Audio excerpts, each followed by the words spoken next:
ఈ రోజే డౌన్లోడ్ చేయండి. మీ ఫేవరెట్ షోస్ చూడండి. అవునమ్మా, మన ఇంట్లో ఆర్గానిక్ ఉత్పత్తులు చాలా తెచ్చుకుంటాం. అవన్నీ ఎంత రేటు ఉంటాయో మీకు చెప్పక్కర్లేదు. ఆర్గానిక్ ఉత్పత్తుల రేట్లు ఎవరూ నియంత్రించరు. క్వాలిటీని బట్టి ప్రైస్ ఉంటుంది. అలా చూసినా మనం క్వాలిటీగా ఆర్గానిక్ ప్రొడక్ట్స్ ఇస్తే మనకు ఖచ్చితంగా వ్యవసాయం లాభసాటిగానే ఉంటుంది. మనమేం దిగి వ్యవసాయం చేయం. వ్యవసాయం వచ్చిన వాళ్ళకే డైరెక్షన్స్ ఇచ్చి మనం పంటని పండిస్తాం. అత్తయ్య, ఈ బిజినెస్లో మనం మనతో పాటు రైతులు కూడా పార్ట్నర్సే కాబట్టి మనం ఇక్కడ ఉండక్కర్లేదు. మిమ్మల్ని నేను ఇక్కడ ఉంచను.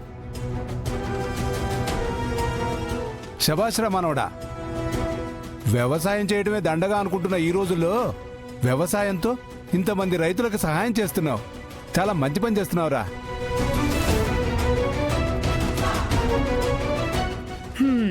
అంబిక, వాడు చెప్తోంది మనకి బాగా ఉపయోగపడేలా ఉందిగా.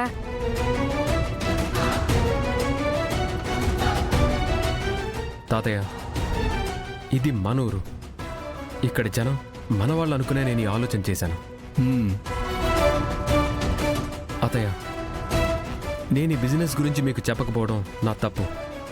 కానీ మంచి పనిని మీరు ప్రోత్సహిస్తారనే ఉద్దేశంతోనే నేను ఇదంతా చెప్పలేదు. ఈ విషయంలో మీరేమన్నా అనుకుని ఉంటే ఐఎమ్ వెరీ సారీ. పిన్ని, బావ ఐడియా నాకు నచ్చింది. అమ్మా, మనం ఇక్కడ ఎక్కువ రోజులు ఉండక్కర్లేదు.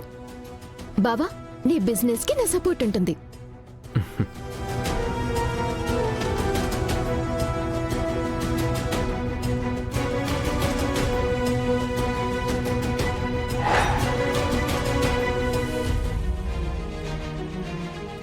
లక్ష్మి,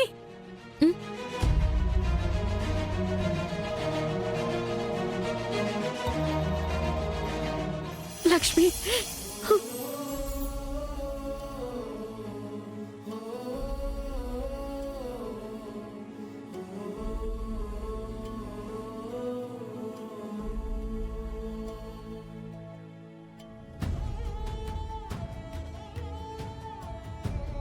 నా కోసం 200 ఎకరాల గురించి కూడా నువ్వు ఆలోచించలేదు.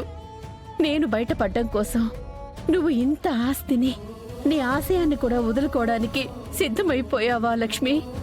అమ్మా, నాకు ఈ ఆస్తులు ఆశయాల కంటే మీరు చాలా ముఖ్యం. ఎందుకంటే మీరు అనేవాళ్ళు లేకపోతే నేను అనేదాన్ని లేను. మీరు చేసిన సహాయానికి, మీరు నాపై చూపించే ప్రేమకి, నాకు అండగా నిలిచిన విధానానికి మీకు నేను ఎంత చేసినా అది తక్కువే అవుతుందమ్మా. మీ రుణం జన్మ జన్మలకి కూడా తీర్చుకోలేనిది. నువ్వు చేస్తున్న త్యాగం ముందు ఈ రుణాలు, సహాయాలు నిలబడవు లక్ష్మి. నేను కేవలం అండగా నిలబడ్డాను, కానీ నువ్వు ఈ కుటుంబం విడిపోకుండా కొండలా మొండిగా నిలబడ్డావు.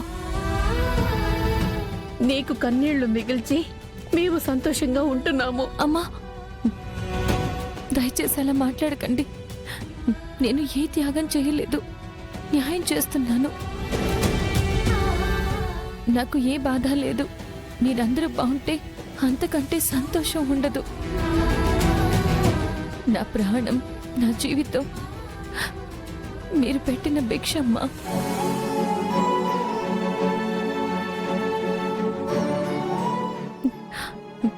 దయచేసి మీరు ఇంకేం మాట్లాడొద్దమ్మా. అసలే పొద్దున్నుంచి మీరు ఆ కిడ్నాపర్స్ చెరలో ఉండి చాలా ఇబ్బంది పడి అలసిపోయి ఉంటారు. వెళ్ళి రెస్ట్ తీసుకోండమ్మా. లక్ష్మి, ఇంకొక విషయం. నన్ను కిడ్నాప్ చేసి నిన్ను బెదిరించింది ఆ ఫ్యాక్టరీ పెట్టాలనుకున్న వాళ్లే కదా? అయ్యుండొచ్చమ్మా. లేకపోతే ఈ ఊళ్ళో పొలాలు అమ్మాలనుకున్న వాళ్ళు కూడా చేసి ఉండొచ్చు. మీరింకా ఆ విషయం గురించి ఆలోచించద్దమ్మా. మన వి ఆర్గానిక్స్ ఐడియాతో ఇంకా ఈ ఊళ్ళో వాళ్ళు సంతోషంగా ఉంటారు. వెళ్ళండమ్మా, వెళ్ళి రెస్ట్ తీసుకోండి.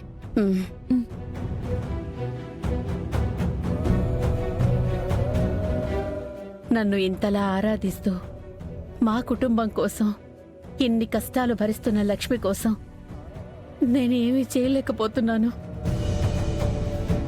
దేవుడా, లక్ష్మి జీవితాన్ని నువ్వే బాగు చేయాలి. ఇంతకు మించి నేనేమీ కోరలేను.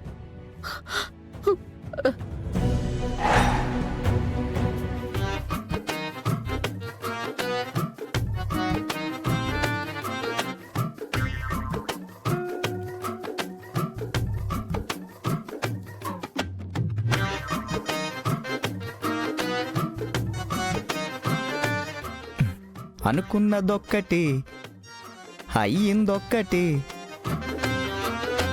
బోల్తా కొట్టిందిలే బులుబులు పెట్ట. రేయ్, అయ్యా అయ్యా రేయ్. అయ్యా, ఆ విహారీ ప్లాన్కి మీ బుర్ర పాడైపోయిందా ఏంటి? బంగారం లాంటి మందు కింద ఒలికిపోయేది కదయ్యా.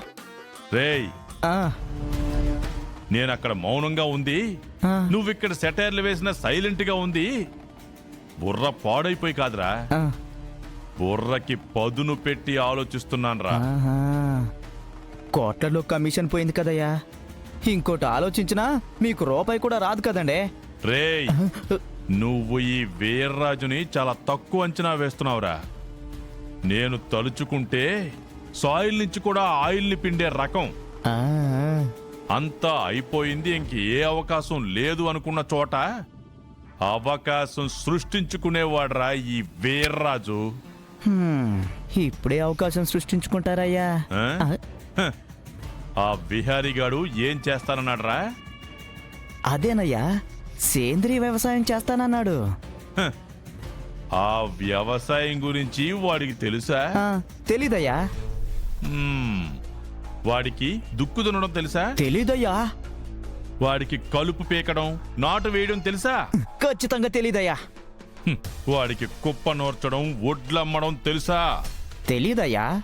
రేయ్, ఇలా ఏమీ తెలియనోడు పక్కన అన్నీ తెలిసిన నాలాంటి వాడు చాలా ఉపయోగం రా.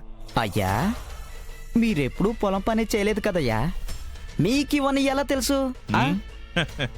మీరెప్పుడూ పొలం పని చేయలేదు కదయ్యా, మీకివన్నీ ఎలా తెలుసు? ఆ? అంటే నాకు కాదురా, ఉన్నాడుగా నా సుపుత్రుడు, ఎంఎస్సి అగ్రికల్చర్ చేశాడురా. ఓ, అంటే వ్యవసాయాన్ని చదివేశాడు. వాణ్ణి పిలిపిస్తా.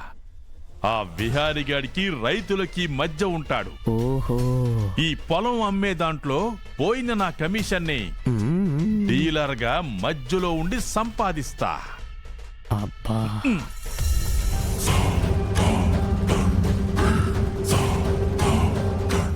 రేయ్ అమ్మిరాజు, ఇక్కడ నీ అవసరం చాలా ఉందిరా. వెంటనే బయలుదేరరా. సరే నాన్న. ఆ